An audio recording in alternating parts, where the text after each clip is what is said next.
So in the last class, we have discussed about the types of stair and the classification of stairs on the basis of their shape, कि उनकी shape कैसी है, उस basis पे हमने classification पढ़ लिया था, जिसमें हमने पढ़ा था straight, turning, circular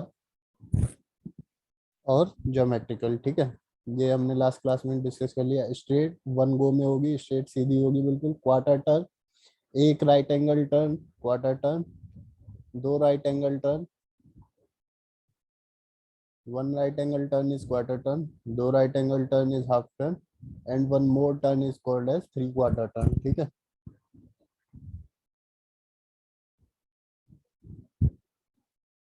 these are the example and the figures of different types of stair. This is a straight, this is quarter turn, this is also quarter turn with winders.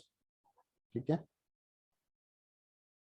this is half quarter turn, this is also half quarter turn, this is dog leg, and this is open navel or open well.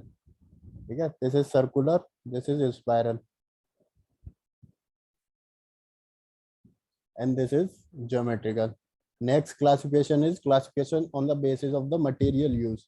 तो material use के basis पे we classify it in timber, brick, metal, RCC. ठीक है, अब इनको different different component के basis पे पढ़ लेना. टिम्बर में एक दो क्लासिफिकेशन और दे रखे हैं उसने, वो सब नहीं पढ़ना है तुम्हें. ठीक है, उसको मत पढ़ना, केवल ये पढ़ लेना कि टिम्बर अच्छा इससे बनी होती है और इसमें क्या क्या कंपोनेंट्स होते हैं, ब्रिक कैसे होती है, मेटल से कैसे होती है, और RCC is one of the important and most commonly use. RCC type जो होती है वो सबसे ज्यादा यूज होती है कंस्ट्रक्शन में. ठीक है, आरसीसी के एडवांटेज क्या होते हैं ओवर अदर, ये इजीली कंस्ट्रक्ट हो सकती है इनटू डिजायर्ड ज्योमेट्रिकल शेप, मतलब जिस भी शेप की हमें चाहिए उसमें हम इजीली कंस्ट्रक्ट कर सकते हैं. ड्यूरेबल होती है, फायर रेजिस्टेंस होती है. ठीक है, थिनर सेक्शन बना सकते हैं क्योंकि आरसीसी की load carrying capacity as compare to other material ज्यादा होती है, तो थिनर बना सकते हैं. ठीक है, अब जो आरसीसी स्टेयर्स हैं वो अगेन थ्री पार्ट्स में डिवाइड होती हैं ऑन द बेसिस कि हमने क्या क्या कंस्ट्रक्ट किया है. एक आरसीसी, स्लैब एंड बीम.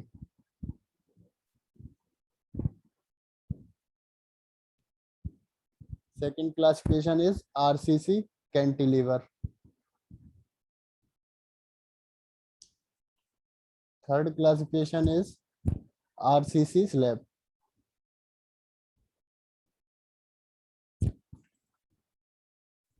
ठीक है, RCC slab and beam is comprises of both one slab और उसके ऊपर बीम. आरसीसी कैंटिलीवर में क्या होता है, एक एंड जो है स्टेयर्स का, one and is on cantilever beam, इसी के थ्रू ये सपोर्ट होती है कैंटिलीवर बीम के through, and another is free. इनको बोलते हैं कैंटिलीवर स्टेप्स. कैंटिलीवर में पहले ही समझा चुका हूँ कैंटिलीवर होता क्या है, बार बार रिपीट करने की जरूरत नहीं है. ठीक है, and RCC slab, RCC slab की स्टेयर्स वो होती हैं जो जनरली तुम्हारे घर में होंगी. ठीक है, अब now the last topic is कि डिजाइन करेंगे अब हम different different types of stairs. तो ये मैंने तुम्हें पहले ही समझाया था कि इसमें केवल हम डिजाइनिंग देखेंगे कि नंबर ऑफ स्टेप्स कितनी देनी है हमें, नंबर ऑफ स्टेप्स कितनी देनी है, उस बेसिस पे इसको वो करेंगे. ठीक है,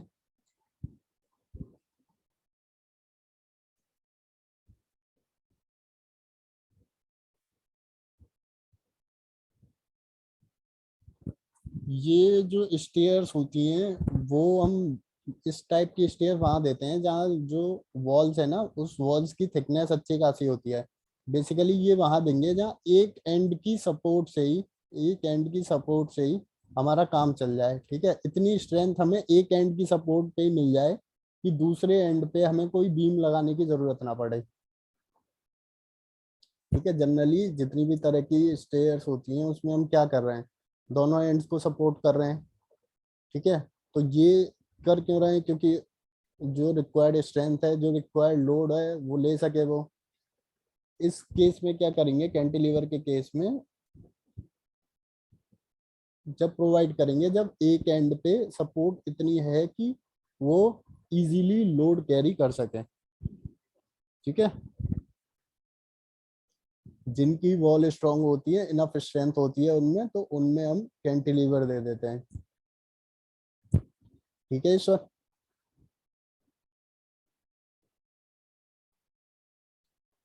देखो, vertical distance is given between two floor is 3 metre. ठीक है, और जो स्टेयर हॉल है जहां हमें स्टेयर्स देनी है, उस हॉल की जो मेजरमेंट है वो है 2.75 बाई 3 मीटर। ठीक है, इसकी जो मेजरमेंट है वो है 2.75 बाई 3 मीटर।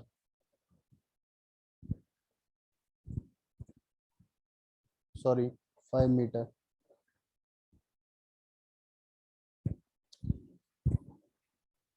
ठीक है, ये क्वेश्चन में इतना तुम्हें गिवन होगा कि वर्टिकल डिस्टेंस कितना है और स्टेयर हॉल की मेजरमेंट क्या है। ऐसा भी हो सकता है कि कुछ ना गिवन हो, केवल तुम्हें ये दे रखा हो कि डिजाइन करो स्टेयर केस। ठीक है, तो तुम्हें ये सब अज्यूम करना पड़ेगा। तो एक रफ डेटा याद रखना हमेशा की जो फ्लोर टू फ्लोर हाइट होती है वो 2.5 टू 3 मीटर ऐसे वेरी करती है, 3.5 4। ठीक है, और स्टेयर हॉल की जो मेजरमेंट है वो तुम अपने हिसाब से ले लेना कि तुम्हें कितने विड्थ और कितनी लेंथ में वो प्रोवाइड करनी है। ठीक है, अब जो राइजर हमने सपोज किया है, यहाँ राइजर हमने सपोज किया है 150 mm का, और ट्रेड हमने जो सपोज किया है वो सपोज किया है 250 mm की। ठीक है, तो राइज जो है, R for rise it is 15 centimetre, और ट्रेड कितनी है 25 सेंटीमीटर। तो सबसे पहले कैलकुलेट करो कि नंबर ऑफ राइजर कितने होंगे। नंबर ऑफ राइजर कैसे निकालेंगे, how we will calculate this. मैं तुम्हारा माइक ऑन कर दे रहा हूँ, बोल के करो, तुम्हारे साथ के साथ क्लियर हो जाएगा। बोलो, नंबर ऑफ राइजर का क्या फॉर्मूला है। हाइट ऑफ बिल्डिंग मतलब height of room by height of riser. Height of room नहीं बोलेंगे बेटा, total height of floor, floor to floor height है ना, divided by height of one riser. Riser ठीक है, तो टोटल हाइट कितनी है 3 metre, converted into centimetre, divided by height of one rise. तो ये कितना आ गया, 300 डिवाइडेड बाई 15 कितना आ गया 20। तो टोटल नंबर ऑफ राइज कितने हो गए 20। अब हमें पता है एक फ्लाइट में हम मैक्सिमम कितने दे सकते हैं, मैक्सिमम 12। हाँ 12। सो ये कितने हो गए 12 से ज्यादा, तो सिमेट्रिकली डिवाइड कर देते हैं इन्हें। तो सिमेट्रिकली डिवाइड करने के लिए 20 डिवाइडेड बाई 2, 10 ऑन ईच। ऐसा भी हो सकता था ये 30 होते, तो यदि ये 30 होते तो कैसे करते, 15 15 बेटा 10 15 10 का नहीं 3 कर करते, देते। हाँ 10 10 के 3 कर देते, या 12 12 6 कर देते।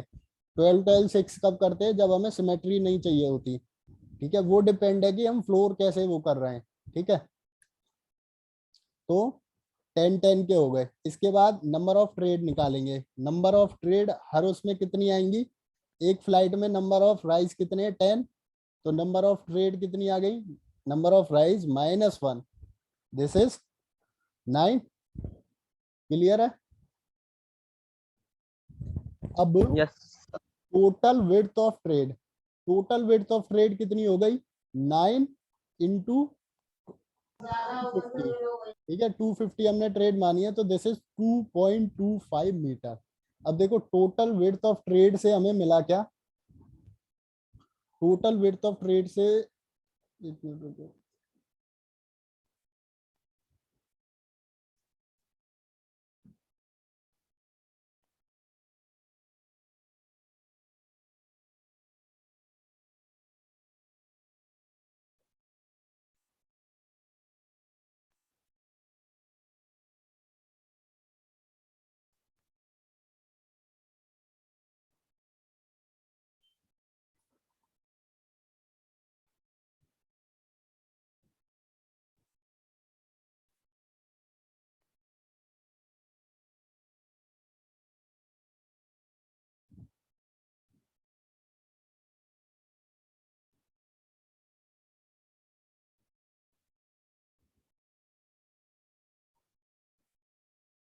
तो ये जो हुई, ये है तुम्हारी 5 मीटर,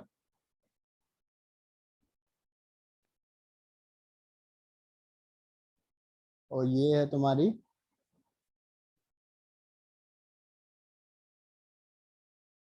2.75 मीटर। ठीक है, अब तुमने कितनी फ्लाइट दी है, तुमने नंबर ऑफ फ्लाइट्स कितनी दी है?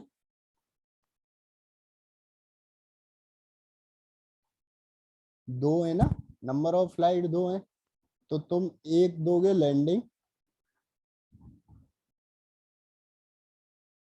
ठीक है, दिस इज योर लैंडिंग, और नंबर ऑफ फ्लाइट्स कितनी है? 2। तो हर फ्लाइट की विड्थ कितनी हो गई?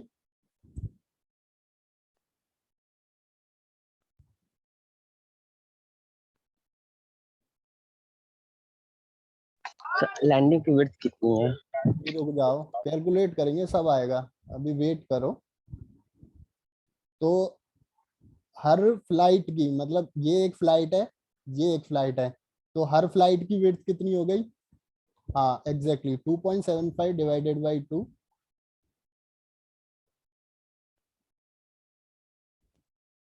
कितना हो गया ये?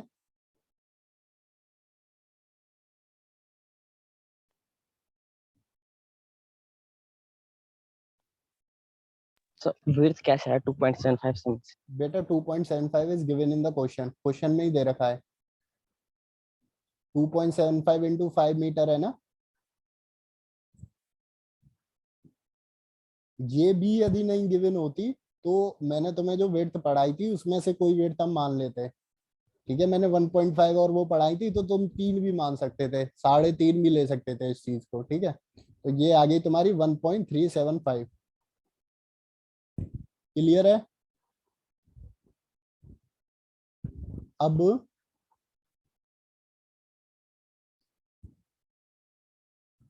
हर उसमें तुम्हें नंबर ऑफ, अब जब तुम प्लान देखोगे तो तुम्हें ट्रेड विजिबल होंगे या राइज विजिबल होगा? ट्रेड। हाँ एग्जैक्टली, ट्रेड विजिबल होंगे। तो नंबर ऑफ ट्रेड कितने हैं? 9 है ना।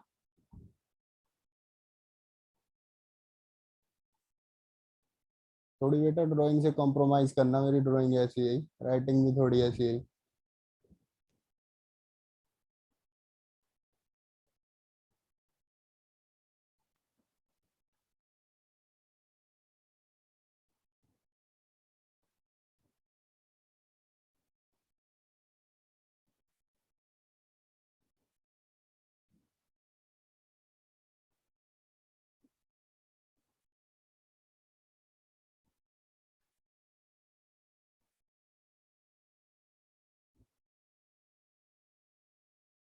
इनको सबको इक्वल विड्थ की बनाना। ठीक है, ये कितनी हो जाएंगी? 9।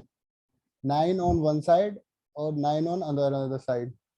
First, second, third, fourth, fifth, six, 7, 8, 9।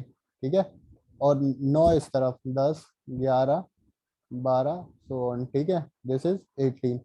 तो टोटल नंबर ऑफ ट्रेड कितनी दी तुमने? 18।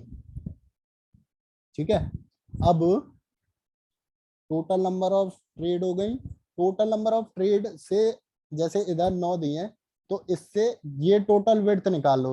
ये टोटल विड्थ कितनी आएगी बताओ? ये टोटल विड्थ कितनी आएगी? एक ट्रेड की विड्थ कितनी है? 250। हाँ 250 इंटू 9, कितना आया है? कैलकुलेट करो इसे।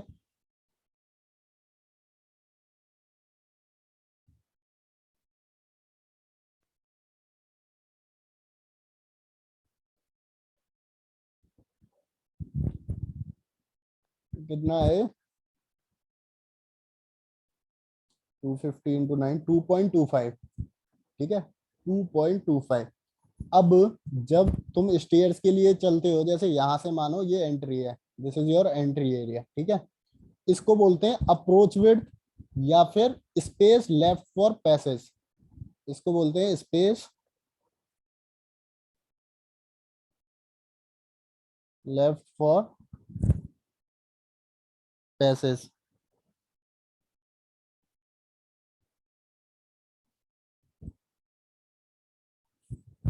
ठीक है, ये जो लैंडिंग की विड्थ होती है, लैंडिंग की विड्थ अप्रोक्सीमेटली अप्रोक्सीमेटली हाफ लेते हैं जो इसकी टोटल विड्थ होती है। ठीक है, सो यहाँ हमने कंसीडर कर लिया, तुम 1 मीटर के अप्रोक्सीमेटली कंसीडर कर सकते हो, 1 मीटर के अप्रोक्सीमेटली कंसीडर कर सकते हो, 1 मीटर के आसपास। तो यहाँ हमने 1.2 कर लिया, तुम 1 भी कर सकते हो, अभी कैलकुलेशन में जो हो रही है इसीलिए मैं सेम लिख दे रहा हूँ। बाकी तुम 1, 1.2, 1.5 ऐसे कुछ भी मेजर कर सकते हो, मतलब लिख सकते हो। तो 1.2 ये हो गई, 2.25 ये हो गई, -5 कर दो तो तुम्हारे पास अप्रोच विड्थ आ जाएगी, अप्रोच या पैसेज कुछ भी बोलो। तो ये कितनी आ जाएगी, 5 -2.25 -1.2। ठीक है, तो ये जो वैल्यू निकल के आ रही है, this is comes out to be 1.55 metre. ठीक है, this is the space for passage. अब बताओ किसी को कोई डाउट?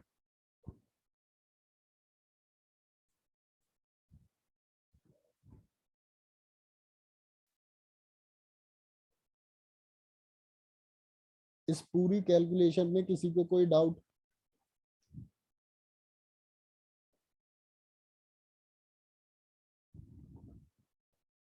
एक बार और बताऊं पूरा?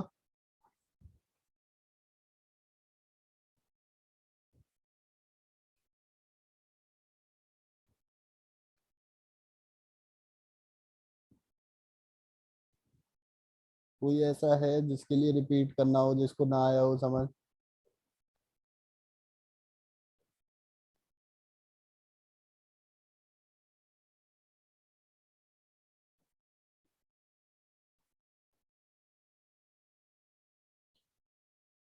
और कोई बोलो, ईश्वर के अलावा किसी और को जिसको नहीं आया हो समझ?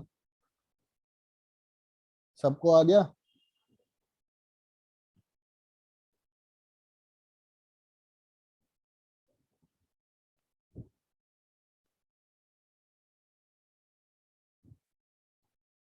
अब ये कौन सी तरह की स्टेयर्स दी हमने, ये कौन सी तरह की स्टेयर्स दी हमने?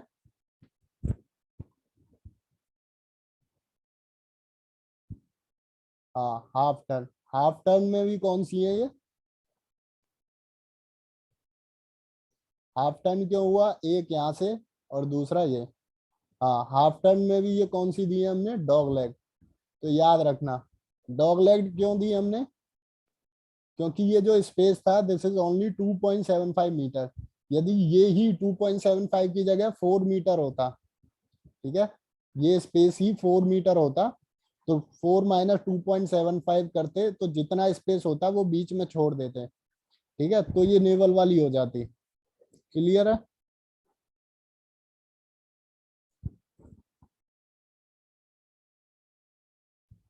और सब सो रहे हैं क्या, दो ही बच्चे बोल रहे हैं बस?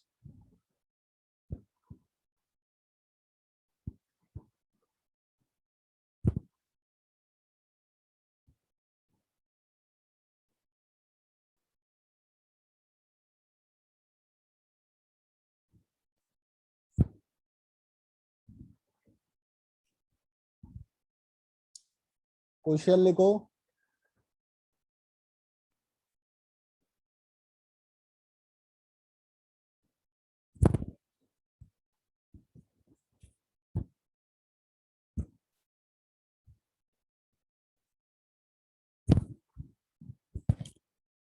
एक और न्यूमेरिकल समझो, ये वाला क्वेश्चन लिखो और सॉल्व करो इसे।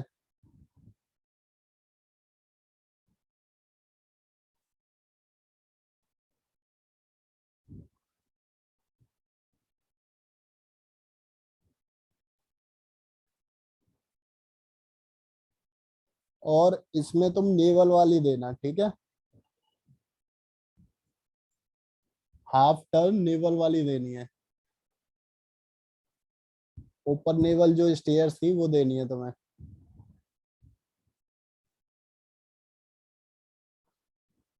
कैसे करोगे बताओ?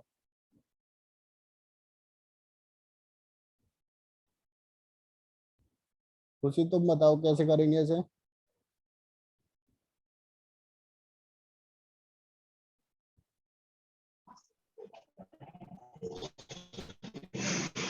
सर पहले तो हाइट हाइट पहले फाइंड आउट करेंगे, सबसे मतलब पहले क्या नंबर फाइंड ऑफ आउट करेंगे? Steps find number out of करेंगे। राइज।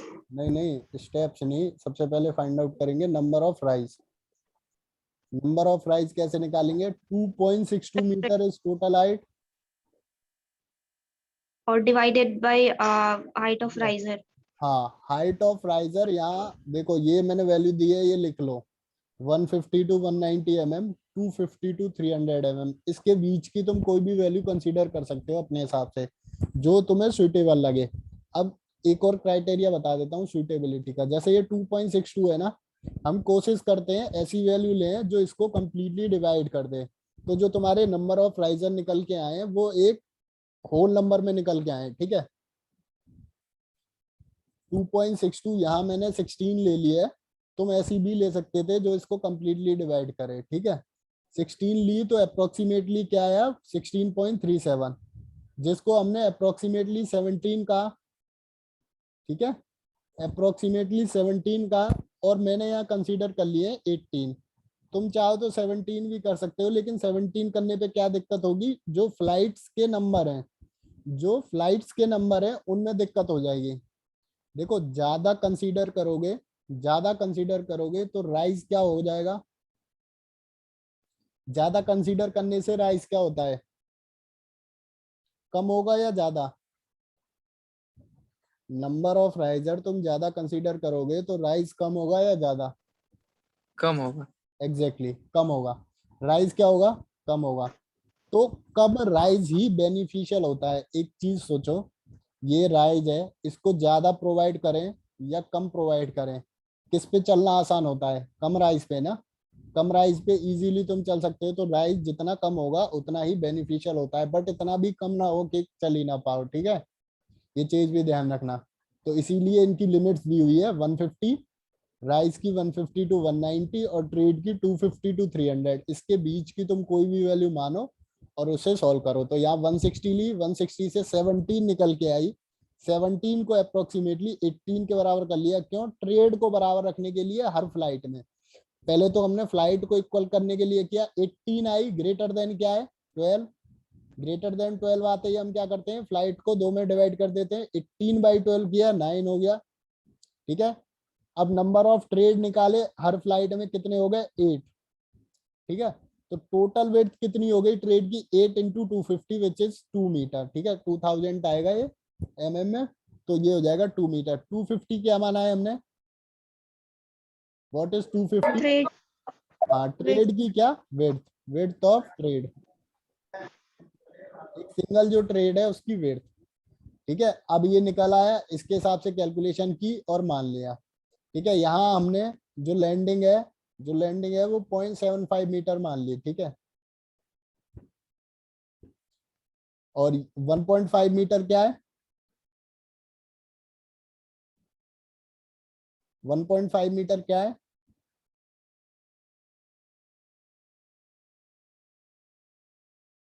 पैसेज। हाँ, पैसेज। तुम चाहो तो अपोजिट भी कर सकते हो, पैसेज को कम कर सकते हो और लैंडिंग को बढ़ा सकते हो।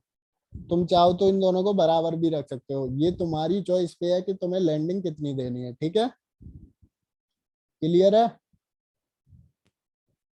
अब मुझे एक चीज बता दो, यही मुझे नेवल देना होता, ओपन नेवल देना होता, तो मैं क्या करता? मैंने तुमसे स्टार्टिंग में बोला था ओपन नेवल देनी है, तो ओपन नेवल देने के लिए क्या करना है?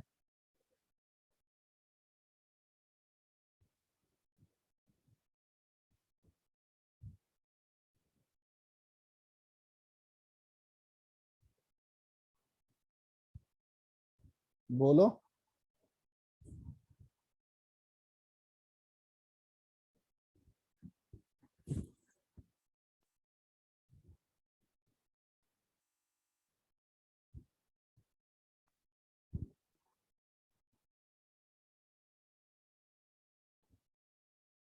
किसी को नहीं पता क्या करना है ओपन नेवल देने के लिए?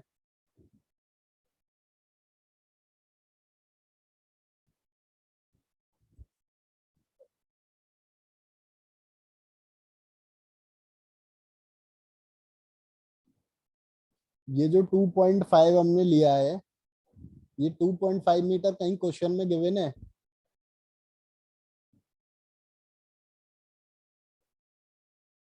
खुद ही अज्यूम किया है ना? तो इस वैल्यू को बढ़ा दो। इस वैल्यू को बढ़ाओगे कैसे? इसको मान लो 4 मीटर, ठीक है। जब ये 4 मीटर हो जाएगी तो 2.5 के हिसाब से इसकी विड्थ कितनी थी? ये विड्थ कितनी थी? 1.25, 1.25 दिस। तो इसके बीच में तुम्हें कितना बचा? 2.5 माइनस 4, 1.25। ओ सॉरी, 1.5 का तुम्हें इसके बीच में ओपन स्पेस मिल जाएगा।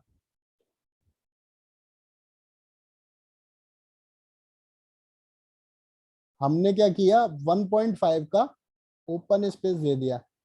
देखो, जब भी तुम डिजाइन करो, जब भी तुम डिजाइन करो, अपनी कैलकुलेशन को इजी रखने के लिए, अपनी कैलकुलेशन को इजी रखने के लिए डॉग लेग्ड ही देना। क्या देनी है?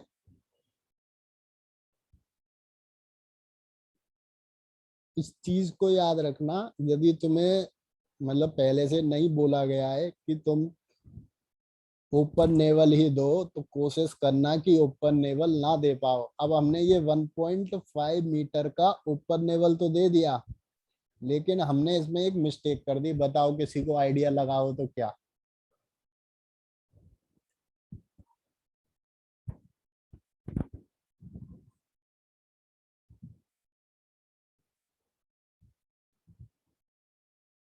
ये हमने 1.5 मीटर का ओपन नेवल तो दे दिया, ठीक है, लेकिन इसमें एक दिक्कत कर दी।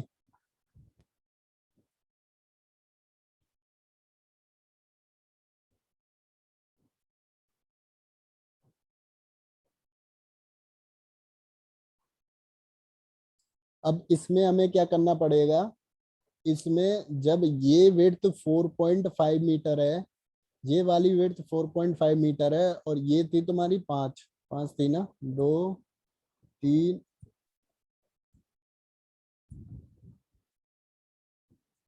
4 पॉइंट समथिंग थी, 4.25, है ना। और ये तुमने दी 4 मीटर।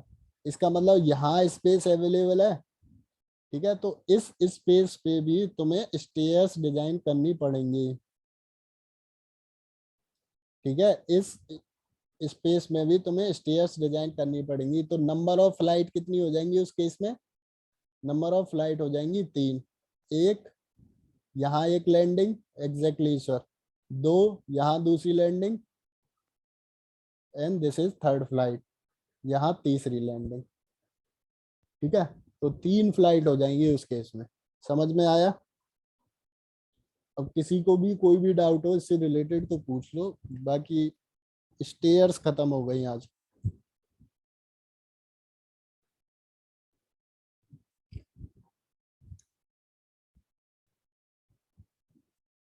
Any doubt?